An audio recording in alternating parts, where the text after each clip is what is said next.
کو قابل ضبطی سمجھتے ہیں، ہم ایسی کتابوں کو قابل ضبطی سمجھتے ہیں جسے پڑھ کر لوگ اپنے باپ کو خبطی سمجھتے ہیں کہ باپ ڈی ٹریک ہو گیا ہے۔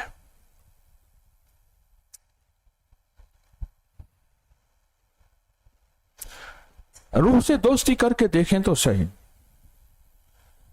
آپ تک کوئی نہیں پہنچ سکے گا، آپ کو کوئی پہچان نہیں سکے گا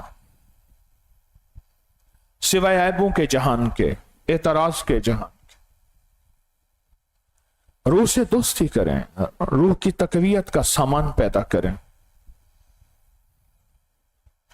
جب روح کا سامان پیدا کریں گے، پھر جھونپڑے میں ہیں یا محل میں ہیں، جہاں بھی ہیں، ایسی عزت اور ایسی شان و شوکت، ایسا وقار اور ایسا سکون اور ایسی ترتیب ہوگی، عقل حیران ہوگی جب روح سے دوستی ہوگی اور روح طاقتور ہوگی۔ یہ جتنے بھی وظیفے ہیں ان میں سورۃ اخلاص بھی ہے،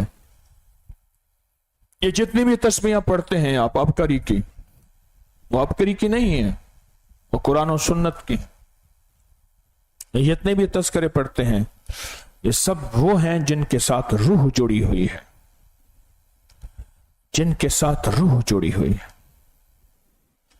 روح جب طاقتور ہو جاتی ہے پھر جسم کے اندر انوکھی دنیا، انوکھا جہان ہوتا ہے۔ دنیا کے مشغلوں میں ہم بخدا رہے، سب کے ساتھ رہتے ہوئے سب سے جدا رہے۔ لوگ ہمیں کیا سمجھتے رہے، پر ہم تو اللہ سے جڑے ہوئے تھے۔ کیوں؟ ہمیں روح کی دنیا مل گئی تھی، روح کا جہان مل گیا۔ حدیث میں آتا ہے کہ اللہ کا اتنا ذکر کرو، اتنا ذکر کرو، لوگ تمہیں پاگل سمجھیں، دیوانہ سمجھیں۔ مجھے ایک بندہ کہنے لگا تسبیح خانے میں آتا ہوں، لوگ مجھے کوئی پاگل کہتے ہیں، کوئی کیا کہتے ہیں، کہہ رہے تو پاگل ہے، تیرا مرشد پاگل ہے، تیرا پیر ایسا ہے ایسا ہے۔ میں کہا زندہ باد، لگتا ہے تو نے کوئی ذکر زیادہ ہی کیا ہے۔ اللہ کا ذکر اتنا کرو، دعائیں، اعمال، تسبیحات، ذکر اتنا کرو کہ لوگ تمہیں پاگل سمجھیں، اتنا کرو۔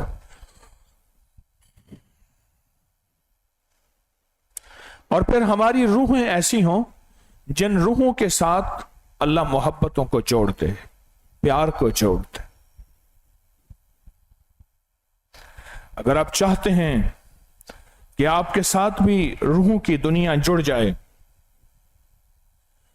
آج میں آپ کو روحوں کے کچھ واقعے سناتا ہوں،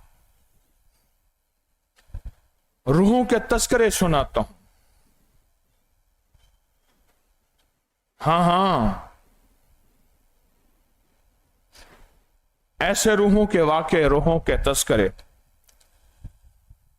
پر اس کو سنتے ہوئے پہلے ذہن نشین رکھ لیں، یہ وہ تھے جنہوں نے روح کو غذا دی تھی، یہ روح کے پہلوان تھے، ہم جسم کے پہلوان ہیں۔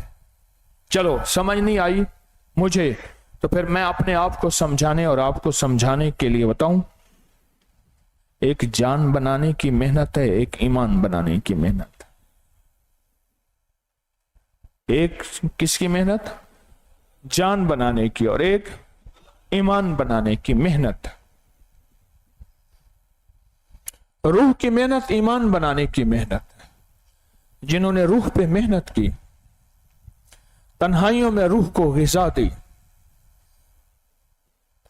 یہ 2-2.5 گھنٹے کی ڈرپ لگوانے آتے ہیں ہر دفعہ، آپ اور میں تسبیح خانے میں ڈرپ لگتی ہے۔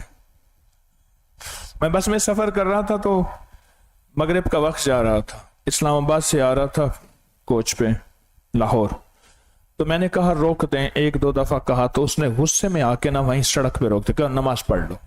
میرا قدرتی وضو تھا، ایک بندہ میرے ساتھ اترا 3 فرض پڑھ کے، میرے ساتھ سیٹ کی طرف ایک صاحب ہے، میرے ساتھ سیٹ پہ ایک صاحب بیٹھے تھے تو مجھ پہ برس پڑے، بہت بولے، بولتے بولتے کہنے لگے، میں سنتا رہا، میں نے کہا آپ کا ڈاکٹر ہوں، بہت اچھی، آپ تو خدمت کرتے ہیں، لیکن ایک شفقت ہے، آپ نے علاج کو مشکل بنا دیا۔ اصل میں وہ مجھے کہتا تھا تم نے ہر چیز کو مشکل بنا دی۔ میں نے کہا علاج کو مشکل بنا دی کیوں؟ میں نے کہا ڈرپ پہ آپ پہ 2.5-3 گھنٹے لگتے ہیں، اس کو کاٹیں، گلاس میں ڈال کے دیں، گھٹی گھٹی پی، گھونٹ گھونٹ پی ڈرپ، کیسے ممکن ہے؟ میں کہا انگریز کہتا ہے نا قطرہ قطرہ جا، روحانیت کی دنیا بھی اسی طرح قطرہ قطرہ کہتی ہے، وہ تو سمجھ نہیں آتی۔ انگریز کہتے ہیں قطرہ قطرہ جائے، ڈرپ کاٹیں، وہ بوتل ہوتی ہے، اس کو کاٹ کے گلاس میں ڈال کے اس کو کہیں گھونٹ گھونٹ پیتا رہے۔ بیچارے کو 2.5-3 گھنٹے باندھ کے رکھتے ہیں۔ تو یہ ہم ڈرپ لگوانے آتے ہیں تسبیح خانے میں۔ ہمارے ہاں ایک ڈاکٹر دیکھا لاہور میں، وہ جاتے ہی ہر بندے کو ڈرپ لگا دیتا ہے۔